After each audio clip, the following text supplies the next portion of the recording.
আসসালামু আলাইকুম ওয়া রাহমাতুল্লাহি ওয়া বারাকাতুহু। সম্মানিত ইমানদার মুসলমান ভাই বোনেরা, আশা করি আল্লাহর অশেষ রহমতে আপনারা সকলেই ভালো আছেন। আলহামদুলিল্লাহ।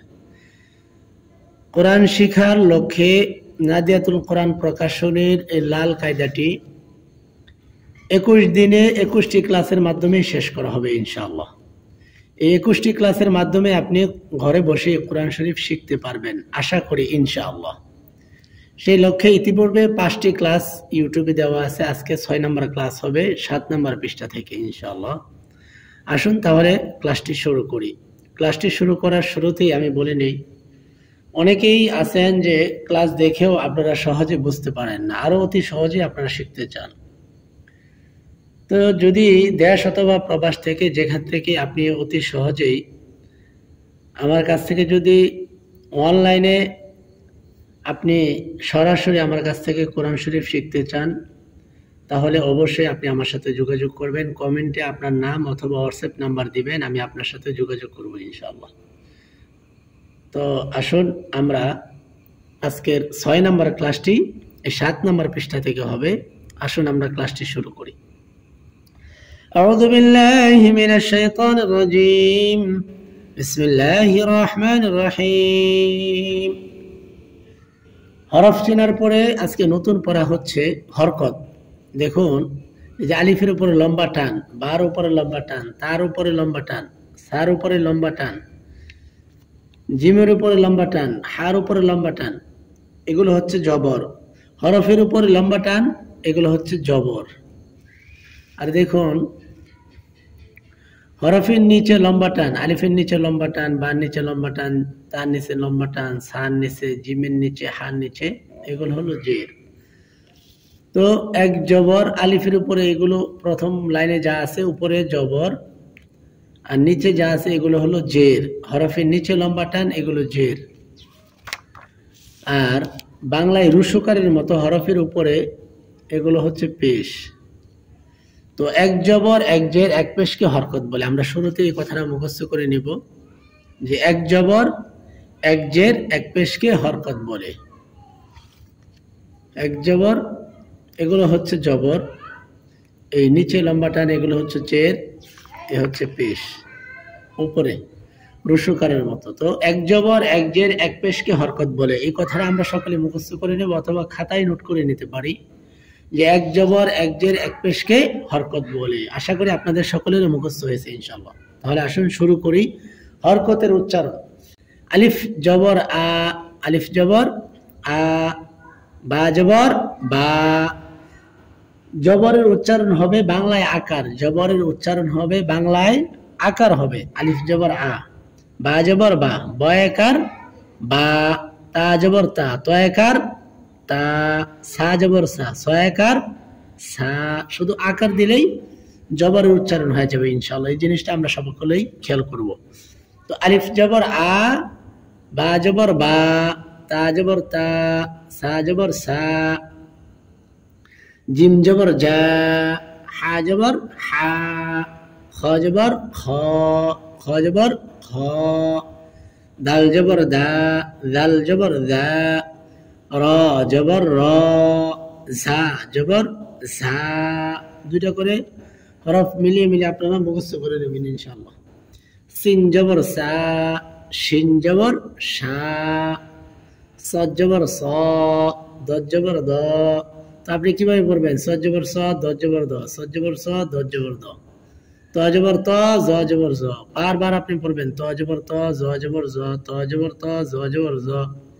এইভাবে করে করে আপনি হরফ পড়াগুলি আয়ত্ত করবেন ইনশাআল্লাহ। আইন জবর আ, গাইন জবর গ, ফা জবর ফা, কফ জবর ক, কাফ জবর কা, লাম জবর লা, মিম জবর মা, নুন জবর না, ওয়াও জবর ওয়া, হা জবর হা, হামজা জবর আ, ইয়া জবর ইয়া, ইয়া জবর ইয়া।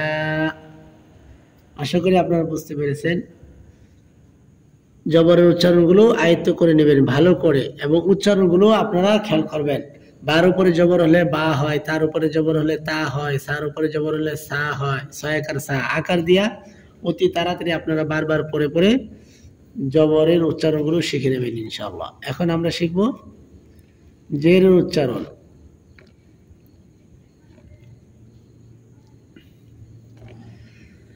আলিফ জের ই, আলিফ জের ই, বা জের বি, তা জের তি। জেরের উচ্চারণ হলো বাংলায় ঋষিকার। বাংলায় কি? ঋষিকার। বাজের বি, বরিষ্কার বি, তাজের তি, তরিষ্কার তি, সাজের সি।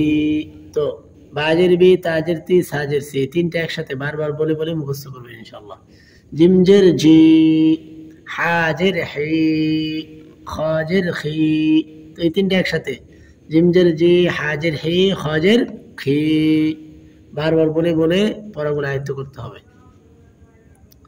দালজের দি, জালজের জি, দালজের দি, জালজের জি, রাজের রি, জাজের জি, সিনজের সি, শিনজের শি, সজ্জের সি। মিলায় মিলায় পড়তে হবে কিন্তু। সজ্জের সি, দজ্জের দি, সজ্জের সি, দজ্জের দি, তাজের তি, জাজের জি, তাজের তি, জাজের জি, আইনজের আই, গঞ্জের গি, ফাজের ফি, কফজের কি, কফজের কি, লামজের লি, মিমজের মি, নুনজের নি, ওয়াউজের উই, হাজের হি, হামজাজের ই, ইয়াজের ই, ইয়াজের ই।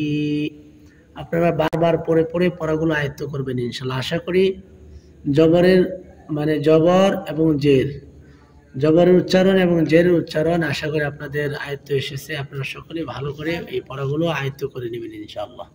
আর সর্ব জায়গায় ভিডিওগুলো শেয়ার করবেন। আর কোথাও যদি আপনি না বুঝেন অবশ্যই অবশ্যই কমেন্ট করে আমাকে জানাবেন। আমি আপনাকে বুঝিয়ে দেওয়ার চেষ্টা করব অথবা শিখিয়ে দেওয়ার, যে কোনোভাবে হোক শিখিয়ে দেওয়ার চেষ্টা করবো ইনশাআল্লাহ। কারণ আপনারা আমি যদি ইউটিউবে ভিডিও দিই কোরআন শরীফ শেখার লক্ষ্যে, আর আপনাদের সমস্যাগুলি যদি আমি সমাধান না করি তাহলে এই শেখার ভিতরে কোনো ফায়দা আসবে না।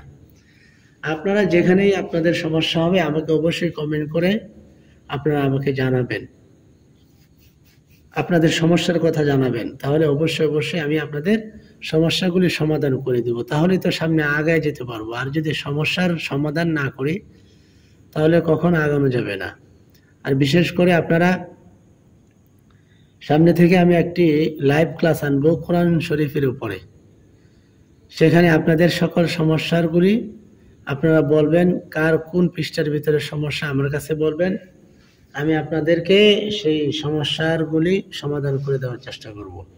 আপনারা আমাকে কমেন্ট করে জানাবেন কখন লাইভ ক্লাস করলে আপনারা অ্যাক্টিভ থাকতে পারবেন, কোন সময়ে নিলে। সপ্তাহে যে কোনো একদিন এই ক্লাসগুলো যা দিচ্ছি এই ক্লাসগুলোর উপরে একটা লাইভ ক্লাস হবে এবং সেখানে আপনাদের সমস্যার সমাধান করা হবে। আপনারা আমাকে কমেন্ট করে জানাবেন কখন সেই লাইভ ক্লাসগুলো নিলে আপনাদের উপকার হয়। আর অবশ্যই ভিডিওগুলো সর্ব জায়গায় শেয়ার করবেন এবং নিজেদের কমেন্টগুলো আমাকে কমেন্ট করে জানাবেন আপনাদের কতটুকু উপকার এসেছে। আর নতুন হলে সাবস্ক্রাইব করে অবশ্যই পাশে থাকবেন ইনশাআল্লাহ। আসসালামু আলাইকুম ওয়া রাহমাতুল্লাহি ওয়া বারাকাতুহু।